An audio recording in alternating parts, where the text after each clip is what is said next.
মনে করেন যে আমি এইটা দিয়ে যাব, আমার তো কোনো ক্ষতি হবে না, এটা মনে করার কিন্তু কোনো কারণ নেই। যতটুকুন ক্ষতি আমার হবে প্লাস্টিকের বিরুদ্ধে কথা বলে, ততটুকুন ক্ষতি প্লাস্টিক প্রডিউস করে কিন্তু ওনারা হবে। কাজে এই প্রোডাকশন থেকে আমাদেরকে সরে আসতে হবে, আস্তে আস্তে বিকল্পের দিকে যেতে হবে। আমরা সেন্ট মার্টিনে একটা উদ্যোগ গ্রহণ করেছি। সেন্ট মার্টিনটাকে অন্তত যদি আমরা প্লাস্টিক ফ্রি করতে পারতাম, সিঙ্গেল ইউজ প্লাস্টিক ফ্রি, সেখানে হয়তো আর কয়েকদিন পর থেকে প্লাস্টিকের পণ্যগুলো যাওয়ার আমাদেরকে মনিটর করতে হবে। আবার প্রথম দুইটা কারণের পরে আরেকটা কারণ আপনাদেরকে বলি।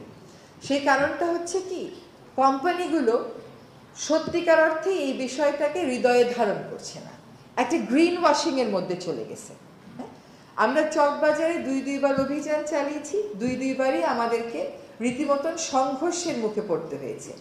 কক্সবাজারে ওই পলিথিনগুলো কারা বানায়, ওই পলিথিনগুলোর ক্রেতা কারা? নিশ্চয়ই যারা বাইরের থেকে প্লাস্টিক চিপস আমদানি করে তারাই ওইটার মেইন স্টেক হোল্ডার এবং বেনিফিশিয়ারি। কোম্পানিগুলোকে সেই জায়গায় অবস্থান নিতে হবে। সরকার কিন্তু কারো বিরুদ্ধে এখনো কঠোর শাস্তির অবস্থানে যায়নি, কারণ আমরা বুঝেছি যে এটা অভ্যাসের ব্যাপার, এবং আমরা এটাও বুঝতে পারছি যে আমাদেরকে বিকল্প নিয়েও মাঠে আগাতে হবে। আপনাদেরকে একটা বিকল্প বাংলাদেশে নেই পলিথিন শপিং ব্যাগের, এইটা মানা আমার পক্ষে সম্ভব না। আমি ছোটবেলা থেকেই পাটের ব্যাগে বাজার করতে দেখেছি আমার বাবাকে। এমনকি 90 সালের প্রথম অর্ধেও কিন্তু আমরা পাটের ব্যাগে নিয়ে যেতাম। আমরা যখন পরিবেশ আন্দোলনে যোগ দেই, তখন বিভিন্ন সভা সেমিনারে কোথাও প্লাস্টিকের ছোট বোতলে পানি দেয় নাই, তাই জন্য পানি পিপাসায় ওই মিটিংয়ের লোকেরা অসুস্থ হয়ে পড়েছে, এরকম কথা কিন্তু শুনিনি। এখন আবার জগ ফেরত এসছে। এখন জগ ফেরত আসলেও চ্যালেঞ্জ হয়ে যাচ্ছে যে আপনার এই জগের যে পানিটা, এটা আপনি নিরাপদ পানির তো ঢাকা শহরে অভাব, সেটা আপনি ফিল্টার দিয়ে করে তারপরে জগে আনতে পারেন। তো প্লাস্টিক রাতারাতি আমরা বন্ধ করতে পারবো না, কিন্তু বাই ফেজ আমরা বন্ধ করতে অবশ্যই পারবো। আমাদের 2002 সালে পলিথিন শপিং ব্যাগ নিষিদ্ধ, বাংলাদেশ প্রথম দেশ ছিল।